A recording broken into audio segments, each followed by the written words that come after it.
აქვს მიმდინარე პროცესებს. ბიზნეს გარემოზე ამ თემაზე ვაგრძელებთ სტუდიაში საუბარს ჩვენ სტუმრებთან ერთად. ნიკა ალავიძე, ეკონომიკის მინისტრის ყოფილი მოადგილე, ბიზნესმენი და მალხაზ კუნელაური, MK Development Group-ის დამფუძნებელი გვერდდებიან. თელმშვიდობის ბატონებო, მადლობა თქვენი დროისთვის. თქვენ თუ წარმოგედგინათ, რომ ქვეყანაში ამ მასშტაბის კორუფცია არსებობს? სამწუხაროდ კი წარმოგვედგინა ბატონი თემურს ვეთანხმებით ამ ნაწილში, ის ერთ-ერთი ყველაზე ცნობილი ბიზნესმენია და ერთ-ერთი უმსხვილესი გადასახადის გადამხდელიც. და მისი პოზიცია სამოქალაქეობრივ პასუხისგებლობასთან ყოველთვის თანხვედრაშია. სამწუხაროდ ის სხვა გამოსვლელი ვინც იყო რაღაც ძალიან სტიაფასიანი დემაგოგიიდან გამომდინარე, ძალიან დიდი კონტრასტია აქაც უკვე თქვენივე სიუჟეტიდან რაც ჩანს. წარმოგვედგინა, იმიტომ დიდი ხანი ამაზე თვალშისაცემია, განსაკუთრებულად COVID პერიოდის შემდგომი აღდგენის შემდეგ ეს გაუგებრობა ეკონომიკაში რაც ხდება და კორუფციას არ აქვს ორი მხარე მარტო, კორუფციას მრავალი მხარე აქვს, მრავალი ფენა აქვს. კორუფცია რატომღაც ჩვენ არ ვთვლით ინტერესთა კონფლიქტს, არ ვთვლით ამ ქაქისტოკრატიას, რომელიც გაბატონებულია უკვე განსაკუთრებით როგორც COVID პერიოდის და COVID-ის ბრწყალებში მართვამ ნათლად გამოაჩინა ეს ყველაფერი და დღეს ჩვენ ვიმკით ამ ასეთი მართლობითი სისტემის ზენits და ბრწყალებში საუკეთესო პრაქტიკას, რაც ალბათ მომავალში კაცობრიობისთვის ესეთი სამაგიდო кейსი გახდება.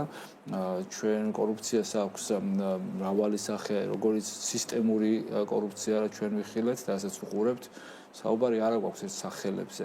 ეს არის უშვილებელი სისტემა, რომელიც მთლიანად თავისი ფორმალური ვითომ პარლამენტით ხარდაჭერილი, თავისი უმაღლესი მმართველობითი გუნდით ბრწყალებში და ასეთ შემთხვევებში, როგორც წესი ნებისმიერ ცივილურ ქვეყნებში, პასუხისგებლობას იღებს მთლიანად ეს მმართველი გუნდი, თავისი პოლიტიკური გუნდიდან დაწყებული, თავისი აღმასრულებელით დასრულებული. ჩვენ ვნახეთ, თუნდაც ახლა პროპაგანდულმა მედიებმა რო დიდი ამბით გვამცნეს ლიტვაში, ლატვიაში სუსტად კონკრეტულად მთავრობამ პრემიერმა რომ აიღო პასუხისგებლობა კორუფციულ გარიგებაზე, რომელიც იყო მასთან, პრემიერ-მინისტრთან დაკავშირებული ვიღაცა კონკრეტული სუბიექტის კრედიტის დაშვებულ ვადაზე ადრე აღების ბრალდება ხელშეწყობის.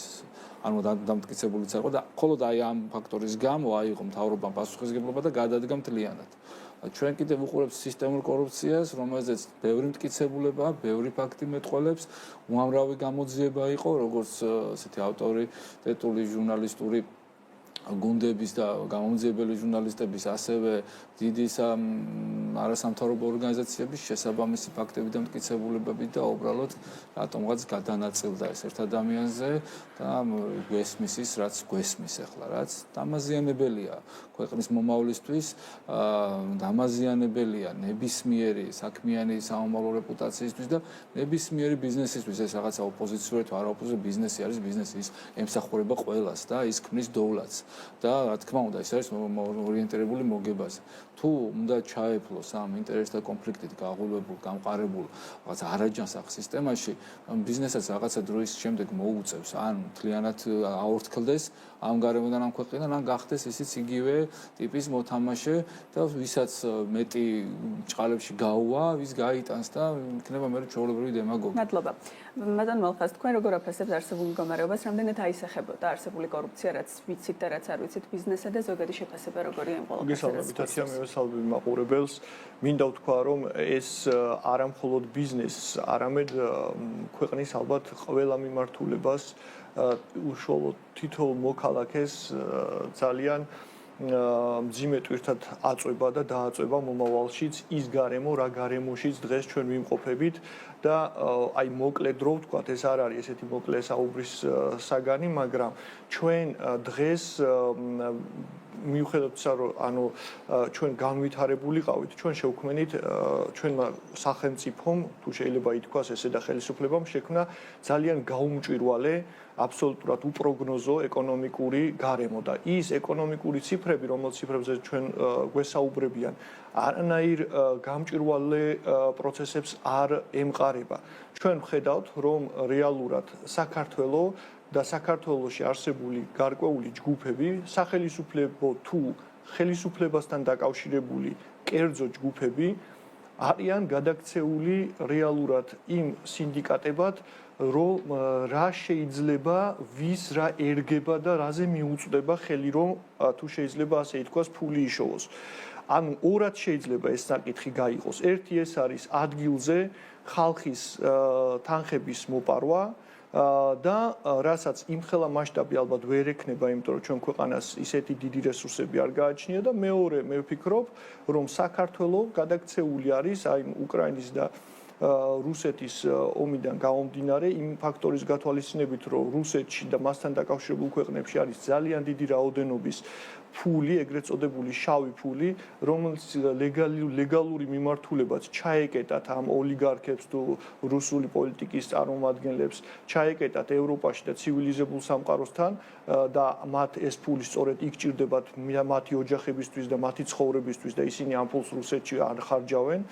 იქ შოულობენ უბრალოდ და იმისთვის რომ მათ თავიანთი ეს კაპიტალი რაიმენაირად გაიტანონ ევროპის ქვეყნებში, დასავლურ განვითარებულ ქვეყნებში, ცდილობენ რომ გამოიყენონ აი ამ შემთხვევაში ჩვენი სახელმწიფო და ჩვენ ვხედავთ რომ არაერთი ანგარიში იყო ამასთან დაკავშირებით მომზადებული და არაერთმა არა მხოლოდ ადგილობრივმა, არამედ საერთაშორისო ორგანიზაციამაც გარკვევით თქვა და მიგვითითა რომ ჩვენი ქვეყანა ერთგვარ მწვანე დერეფნად გადაიქცა რომლითაც რეალურად ძალიან დიდი ფული გადის და დიდი კაპიტალი გადის მიმოქცევაში როგორც რუსეთიდან, ასევე რუსეთიდან აქეთ შემოდის და რუსეთთან დაკავშირებული ქვეყნებიდან. შესაბამისად, პრობლემა შეიქმნა ორგვარი, რომ ჩვენი ქვეყანა და ეკონომიკა იმ პირობებში, როდესაც ევროპასთან მთლიანი დისტანცირება გავაკეთეთ, ყოველდღიურად ვებრძვით ცივილიზებულ განვითარებულ სამყაროს, შიგნით გაჩნდა ქვეყანაში ის სინდიკატები, რომლებსაც როგორც ჩანს მიეცა საშუალება ხელისუფლებისგან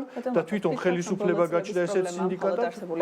ბოლო წლების პრობლემა და რუსეთ-უკრაინის ომის დაწყების შემდეგ გაჩნდა საქართველოში მსგავსი შესაძლებლობა და კორუფციული ნიშნები თუ მანამდეც არსებობდა. რა თქმა უნდა, ყოველთვის არსებობდა. ეკონომიკური ზრდა, რაზეც საუბრობთ, არის ამ ყოველთვის დამსახურება და რა თქმა უნდა, ყოველთვის არსებობდა ეს კორუფციის რისკები, მაგრამ კიდევ ვიმეორებ, მას ჰქონდა შემაკავებელი ფაქტორები.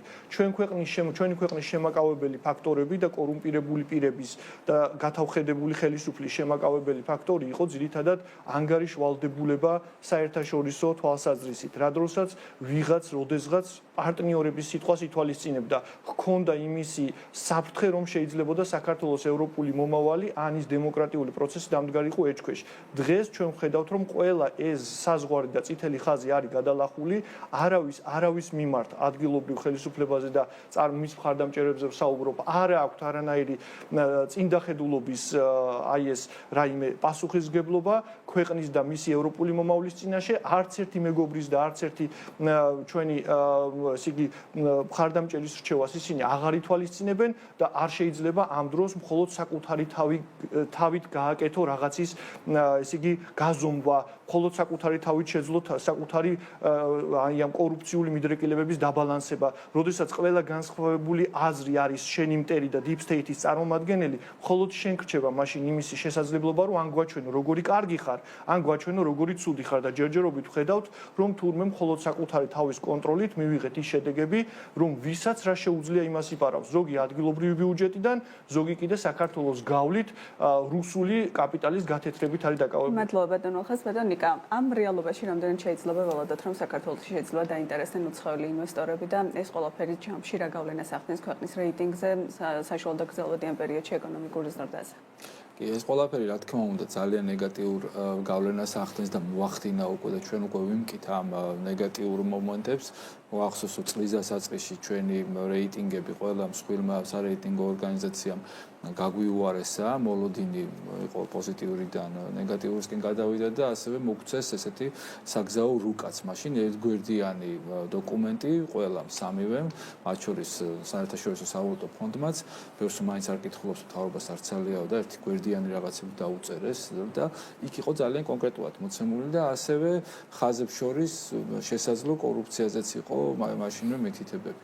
ახლა ჩვენ რასაც ვამკვიდრდებით და უკვე ანუ ესეთი ცნობილი ტერმინი გაქვს ყველა ვიცით ყველა, მაგრამ არის დაფარულ რომ არ გარცხადდეს. შესაბამისად ამ დაფარულმა ჭყალებში ვითომ დაფარულმა თემებმა თავისი ადგილი იპოვა და გაცხადა და უფრო მეტად ცხადდება. ამაზე აი როგორც ბატონო მალხაზმა ახსენა და ვეთანხმების სრულად არსებობდა რაღაც შემაკავებელი ფაქტორები, რომელიც იყო გამოწვეული ინსტიტუციური თანამშრომლობით და ყოველ შემთხვევაში აი ამ რაღაც შეფარული იმითაც რომ გვინდოდა რომ ცივილიზებული სამყაროს ნაწილი გამხდარიყავით და ის სავალდებულო რეფორმების პაკეტები, რომელსაც არ ვახორციელებდა რეალურად ხელისუფლება, მაგრამ მაინც უწევდა ამაზე საუბარი, იყო ერთ-ერთი შემაკავებელი ფაქტორიც ამ ნაწილში, რაც ასევე არსებობა უზრუნველყოფდა იმას, რომ საერთაშორისო ინსტიტუციური ინვესტორებისთვის ეს გარემო ყოფილიყო აღქმადი. აღქმადობაში გულისხმობ იმას, რომ გარემოზე რაც არის სტატისტიკური მონაცემები, რასაც სტატი ყვებავს, მეტნაკლებად რეალურია თუ არა. მე რომ ვარ საერთაშორისო ინვესტორი და მინდა რაღაც ახალი ბაზრის მოძიება, პირველ რიგში ვეძიები რამდენად ჩანსაღია გარემო, რამდენად პასუხისგებლიანია იქ მმართველობა, რამდენად აღსრულებადია იქ კანონები და რამდენად არის აქედან გამომდინარე უკვე რამდენად არის ეს გარემო კონკურენტული, იმიტომ რომ იქ არის კონკურენტული გარემო შექმნილი მეტნაკლები თანასწორობის პირობებზე დაფუძნებული და შეზღუდული ინტერესთა კონფლიქტები.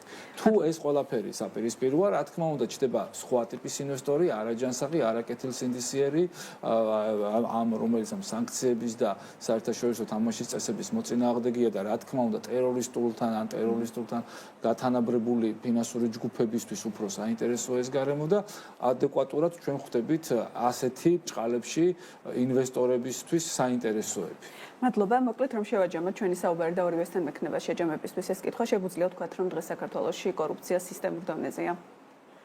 კი ბატონო, მე საერთოდ ფიქრობ, რომ ეს სპექტაკლი, რომ ვითომ კორუფციას ებრძვიან, ეს არის აბსოლუტურად სხვა თამაში, იმიტომ რომ მე არასდროს არ ყოფილა ქართული ოცნების მხარდამჭერი და არც ბატონი ღარიბაშვილის, მაგრამ სიმართლისთვის უნდა ითქვას, რომ ანუ ალოგიკურია, როდესაც ამბობენ, რომ მაგალითად ღარიბაშვილმა თუნდაც ის ბიზნესი გააკეთა სადღაცას და რა ქვია, მას ჰქონდა ღვინის ქარხანა თუ რაღაცა სხვა და პრემიერობის პარალელურად ის რაღაც ბიზნეს ინტერესით იყო დაკავებულიო, ამას კორუფციასაც არ ეძახიან, თუმცა იგივე კორუფციაა ესეც. და ამ დროს ამ სიტუაციაში ყველამ ვიცით დღეს თბილისში, რომ მაგალითად ყავს თბილისში მუნიციპალიტეტში ქალაქის მერი, რომლის სამშენებლო ინტერესები ყველამისთვის გასაგებია, ხო?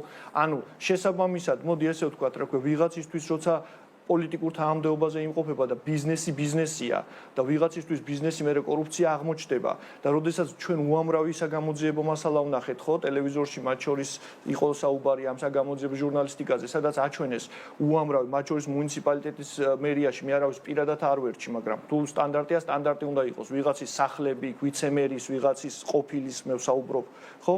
ანუ უნდა დასახელდეს სახელები, რას ვერიდებით. ნუ ესე იგი იმისი ბიზნესია და იმისი სახლი არ არის და იმისი ის ქონება არ არის. მარტივია დასაბუთება, რაც ჰქონდათ შემოსავალი მათ ხელფასის, ის უნდა დაასაბუთონ. თუ ბიზნესი ჰქონდათ, უნდა თქვან, რომ ბიზნესიც ჰქონდათ და თუ ბიზნესი სხვისთვის არ შეიძლება, მაშინ არც მათთვის არ შეიძლება. ამიტომ მე ვფიქრობ, ეს არის არათანაბარი მიდგომა ზოგადად, ეს არის რაღაც საქმის გარჩევა და ყველაზე მთავარი. ეს რომ იყოს კორუფციასთან ბრძოლა, რიჟვაძის ეპიზოდი არ იქნებოდა ისე, როგორც მოხდა. იმიტომ რომ ეს არის ჩაულებრივი ქურდული გარჩევა, ვიღაცისთვის რაღაცეების აი ესე იატაკქვეშ გარჩევა, რა დროსაც ვიღაცამ ფსიქოლოგიურად ვერ გაუძლო რაღაცას. ეგ არ არის კორუფციასთან ბრძოლა და იგივე მაგალითად, როდესაც მილიონების მოპარვის გამო, რა ქვია, აგერ გირაოთი გიშვებენ, იმიტომ რომ წახვიდე შენ და ის ფული უკან მოიტანო და ვიღაცას პირბადის გულისთვის ციხეს სახეხინებენ, არც ეს არ არის თანაბარი მიდგომა. ამიტომ მე ვფიქრობ, რომ ეს არის გაუმჭვირვალე რუსული სისტემა. ორი სისტემა არსებობს სოფლიოში, ერთი არის დემოკრატიული, მეორე არის ესეთი რუსული. ჩვენ მესამეს ცდილობენ ეხა შექმნა, რომ მესამე არ არსებობს. ან რუსული ხარ, ან ევროპული. ეხლა თქვენ გადაწყვეტეთ, ჩვენ ეხლა ევროპული სისტემა ვართ თუ რუსული სისტემა ვართ. მადლობა ბატონიკა, თქვენი შეფასება როგორია? სამწუხაროდ ეს არის ძნელი არ დავეთანხმოთ ბატონო ალხასაც სისტემური კორუფციის თვალნათელი მაგალითია საქართველოს, როგორც თქვი ეს გახდება მომავალში кейსი ნებისმიერი ქვეყნისთვის. ჩვენთან სისტემური კორუფცია ნიშნავს იმას, რომ მთავრობიდან და საპარლამენტო ინტერესთა კონფლიქტებიდან გამომდინარე ნებისმიერი მუნიციპალიტეტის თუ მერიის დონეზე ეს ყველაფერი არის უკვე რეალიზებული. სამწუხაროდ ფაქტია და ამაზე აუცილებლად უნდა მოხდეს კონსტრუქციაში ამ მართველი გუნდის მხრიდან, რომელიც თავიდან ბოლომდე არის გაჟღენთილი ამ კორუფციით, პასუხისმგებლობის აღება. სხვა შემთხვევაში მათ არანაირი მორალური უფლება არ აქვთ, თუნდაც ამ დრაკონული კანონების ახსულებით რაღაცა მთელი სისტემა ამუშავა. მადლობა ნიკა, მადლობა ბატონ მალხას თქვენი დროისთვის. ნიკა ალავიძე ეკონომიკის მინისტრის ყოფილი მოადგილე, ბიზნესმენი და მალხას კუნელაური MK Development Group-ის დამფუძნებელი იყვნენ ჩვენი სტუმრები.